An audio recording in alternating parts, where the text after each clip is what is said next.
Welcome Strategy Battle Gamers to another GBHL YouTube channel video. Here with your channel host GBHL James. I'm GBHL Jamie, and it is the unboxing of Sauron. Oh, the Dark Lord himself. Finally got all this miniature. Do you have a Sauron? No. You don't have a Sauron. Okay, we'll come to that in a little while. Now, I have to say, I've been really looking forward to getting hold of this. I was going to put him down as part of my order when I got Smaug. Yeah. Because I got a load of other things for cheap when I was buying from JT, and he was actually on the website out of production. Oh really? So I went on to the wargaming trading pages and I bought this, and I didn't buy it as much as what it costs on the website, but not too far behind, and it came back in stock. So yeah, I thought, well, I probably could have tried to get that a little bit cheaper as part of the order, but we do have Sauron here. So what we're going to do is we're going to unbox the miniature itself and show you a little bit of that. This is the fine cast version. Yep. So there is a metal version. There's a fine cast version, so we'll be able to see how good this is, because he's back when fine cast wasn't great. This is Citadel fine cast. No, this isn't resin. This is fine cast. Yeah, so we'll see what he looks like. So we'll see what he looks like, and we will also talk about the rules. And we'll do that now. So here it is. The first thing we're going to do is have a little bit of a look at the box art, and very, very cool, because you don't just get Sauron, you also get like a little diorama piece. Oh yes. Yeah. Who's that on the floor there? Isildur. It's Isildur, and protecting the body of his dad there. And it very much is that moment in the movies where Isildur cuts the ring off of Sauron's finger. So if we have a little look at the back here, see it in a bit better detail. Yeah, a bit better detail. Excuse the light reflecting from the windows. There we go. So, so you can really see the detail there in his face, his dead dad. And we've also got the world famous suggested paints. Yes. So what does it suggest this time? You need Chaos Black, Bulk Gunmetal, Scab Red, Dwarf Flesh, Shining Gold, and Scorched Brown, which are all out of production. Yes. So Chaos. Well, yeah, they all are. Yeah, it's a bad and black now, isn't it? Yeah. So yeah, looking at those colours, well, a lot of those you're not actually going to need for Sauron himself. I imagine you don't need too many different paints for him. So Jamie is going to do me the honour of unpackaging him from the shrink wrap now. So yeah, getting the teeth in there. Make sure you don't choke on your plastic bit, kids. If you do that, we'll get a responsible adult who won't choke on plastic. Open it for you. Okie dokie. So here we go. Come on, there we go. There we go. Okay, so we're going to have a little bit now. I'm just going to pull open the side and look at these symbols came out. I've never seen these before. That's for the Force of Mordor, because there's nothing anything else, is it? Or maybe. Oh, that's a good observation. So we do have a box of Warriors of Minas Tirith here, and in the corner there... I've never noticed that before. Ah, a new one. Has anybody else ever noticed that before? So that's clearly for the Forces of Minas Tirith. Yeah. And then the Eye of Sauron. And the Eye of Sauron there. Okay, so it does come in its little plastic box here, and we'll take a little look at the model before we talk through the rules. So yeah, on one side you've clearly got the bits for the base, because I think you could probably put that on the base, not just have to make a diorama. Okay, so let's have a little look. So, looking with my own eyes, not through the camera, you can see there is a reasonable amount of miscasting. So you can see it with the chainmail. I don't know if you can see there where a lot of the chainmail bits are kind of moulded into one bit and kind of got covered up, which isn't going to be any good when you're doing the painting. A bit of flash and stuff under the ears and under the hair. That's not going to be too much of a problem. I'd be a little bit more worried about the fact that the chainmail's not come out. There's also on this, I think that those spikes must be part of Sauron. I think they're part of Sauron. They've got nothing to do with him. Now let's have a little look at the back here. So no, it doesn't look too bad there, I suppose. There's not too much warping. It's just really the chainmail. But you can see on the bottom here where there's been a little bit of the air bubbles and stuff. So do remember that these would have been cast using the metal molds, is that right? Or yes, copies of the metal molds? Copies of the metal molds. Copies of the metal molds. So what we have found when we've done unboxings before, new Hobbit resin / fine cast is 1,000,000 times better than the old stuff. But that's not too bad. What do you think of Elendil over there? You try and bring him over? Yeah, let's have a little look. Elendil looks pretty decent. There's a bit on Sauron that I'm not too sure on. Yeah, Elendil looks alright again. It's mainly just little bits of the chainmail that seem to be an issue, sort of where it's gone flat and hasn't moulded. But Elendil looks quite good. That's a very nicely detailed model. I do love Elendil's helmet. Just off the side, yeah. Yeah, really cool. Really cool. Doesn't seem to be too much bending there with Sauron's weapon, his mace. And everything seems to be there. Bit of flash on there, but that'll come off quite easy. No big air bubbles. Oh, is that an air bubble on there? Oh no, it's just a bit of black of something. Look at his weapon. Just on the edge of his weapon. Is there an extra bit for it? I presume that. Oh yeah, this must be that bit there. Yeah, I think that bit sort of sticks onto it. Yeah, you think that makes it a bit flat? Yeah. It's an axe, not nice. a Yeah. Pissing strike. It all seems to be there. I don't think any of the points here will kind of burst off with any air bubbles or anything. So I would say that that's not too bad a job. Now, something to notice here is that he does come on a cavalry size base. Yeah, he does. Yes, yeah. So I guess, you know, in terms of being surrounded and stuff, can't get too surrounded. You can't get too surrounded. No, we can't. He's not like a troll. Yeah, so he's not like a troll. So let's have a look on here. So which is the bit that you're not too happy with on Sauron himself? His chainmail and then his actual face or his helmet. Probably see his eye holes particularly well. Yeah, I can see that there. So let's see exactly what you mean there. Let's come in. So if we let that go, so you can see there that the face hasn't come out superbly. Some of the detail is a little bit lacking, but the main issue it seems to be with the models in this pack so far is the chainmail. The chainmail you're going to have to be really careful, because if you don't, it's very too heavy on it, you're just going to cover it all. Filling all the holes, aren't you? You're going to fill in those holes pretty easily, but not a bad looking model. No. I was never a huge fan of the Sauron aesthetic. From PJ? I was never a huge fan. Like, I thought it looked alright, but I think he needed to look a little bit beefier. Like, you know, but I've got a bit of a giraffe's neck going there. You know, he obviously doesn't do any shrugs. Do you know what I mean? So what we're going to do now is we're going to talk a little bit about the profile. So on to the rules. Yeah. So Sauron, big stonking high points. Yeah. He's a lot of points, isn't he? So he's 375 points, but there is an option to sort of make him a little bit more expensive. A little bit more expensive. Much expensive. Yeah. And his profile is the Dark Lord Sauron. Yeah. So he's not the necromancer. And he's a spirit. He is going to be banished. Nothing else going to do him in. So he is movement 6. It's a bit rubbish. He's a big dude. Sorry, he takes bigger steps. Yeah. No, he runs the same as a man. He's fight 9 though, with a 4+ shoot value. So it's the same fight value as Gilgalad. Yep. Strength 8, defense 10, which is a huge statistic. Yeah. 3 attacks, 5 wounds, courage 7, 3 might, 6 will, no fate. Interesting. No fate. No fate, and he comes armed with heavy armour. Okay. So he's got 6 will and effectively a staff.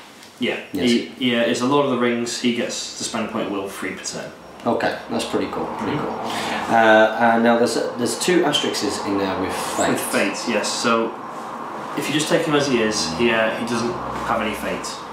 So defense 10, 5 wounds, but no fate. No fate, yeah. But if you give him, it costs 75 points. But if he is sort of equipped with the 1 ring, every time Sauron is removed as a casualty, roll a dice. On a 2 or more, the power of the ring sustains him, and he comes back with 1 wound remaining. So you just don't remove him, basically. Right, okay. If Sauron has the ring, no good model can have it. And if Sauron does not have the ring and a good model is carrying it, the model is automatically removed as a casualty if he puts the ring on. Right, okay. So Sauron's a good way to stop ring bearers having the ring, basically.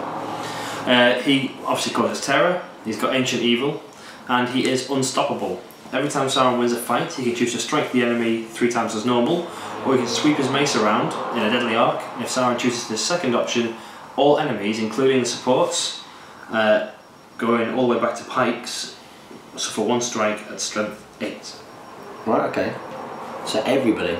So trapping him is worthwhile. Is worthwhile. It's still worthwhile, yeah. But he does have that big chance of. You got a chance that on a 3+, pretty much everyone's going to die around him. So let's look at his base stat line before the 1 ring on. Before we talk about magical powers and stuff. He's fight 9, so he's not the baddest fighter out there. No, so no. The Balrog is a higher fight value. Yep, and most heroes are going to heroic strike up against him. Yeah. And you're going to be like worried of, are they going to get a 9, are they going to get a 10, are they going to beat me? Yeah.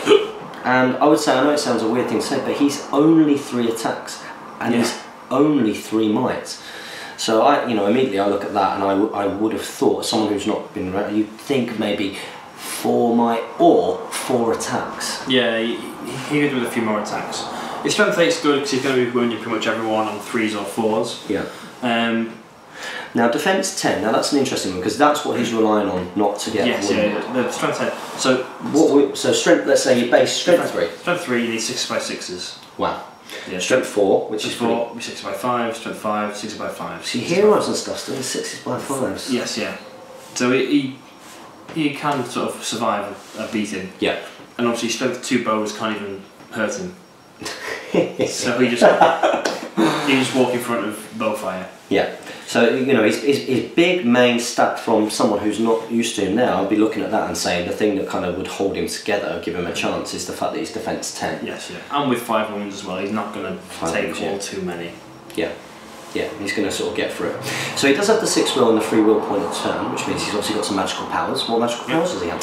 He has Drain Courage on a 2+, so -1 to your courage value for the rest of the game. Transfix on a 2+, so a bit like Sauron.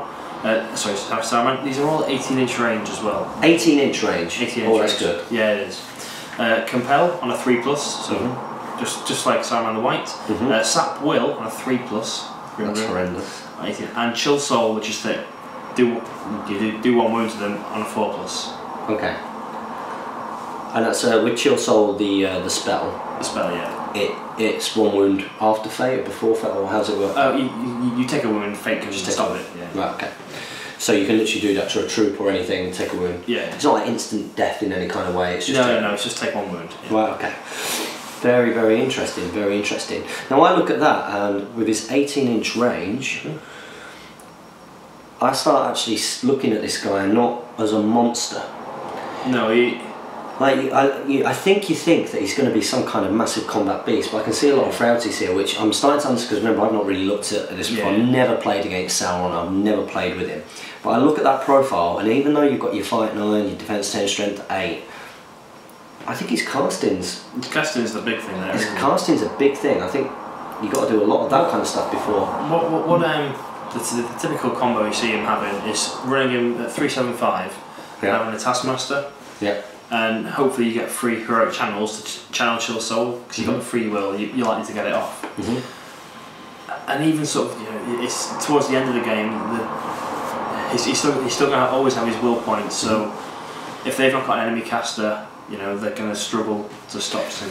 So what's Channel Chill Soul do? Channel Chill Soul is a horrible spell. It's probably one of the most powerful in the game. Really? So you pick a target model, that model takes its 1 wound, then everyone within 3 inches takes a strength 5 hits.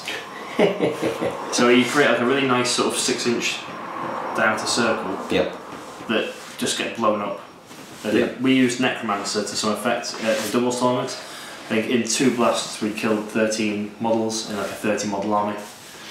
See, I think that I look at his profile, and I think the way that I would use him, having looked at his profile, although again I've got no experience and you might disagree with me, but you've got to be drain couraging those heroes and sap willing the heroes and basically stopping those heroes from being able to do anything. You stop heroes from doing anything, but then also you throw them into troops. And then throw them into troops once you've got them, because the heroes aren't going to be able to charge you if you get all their courage down. Yeah. So I think that's got to be the tic-tacs using. Now, I've never even seen this guy at a tournament. I've heard people talk about taking him. I think even our 2 years on a row league champion Ed Borders mentioned possibly taking him, whether that's smoke and mirrors and stuff. But the only thing the only scenario he seriously excels at are to the death, because it's to the death, and he's not going to die if he's a general with the 1 ring. Yeah. Because you always keep 1 point in might for this 1 ring roll. So if you do roll a 1, to show that legendary moment of cutting a finger off, he just mites it up. Thanks for that tic-tac, because I'm going to be using him at some point. Yeah. Keep that 1 point in might, James. 1 point in might all the time, just for when you fail the ring roll. Yeah. And then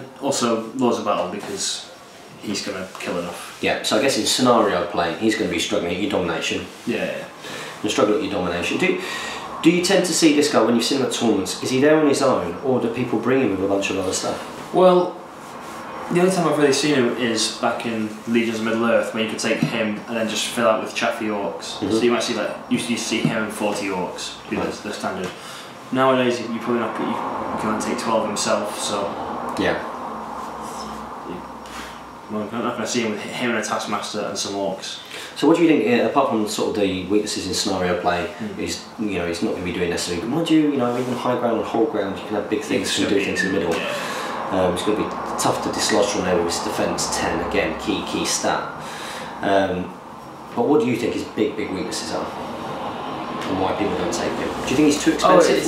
It's the points value, that's why you don't take him, because the game is ultimately a numbers game. Yeah.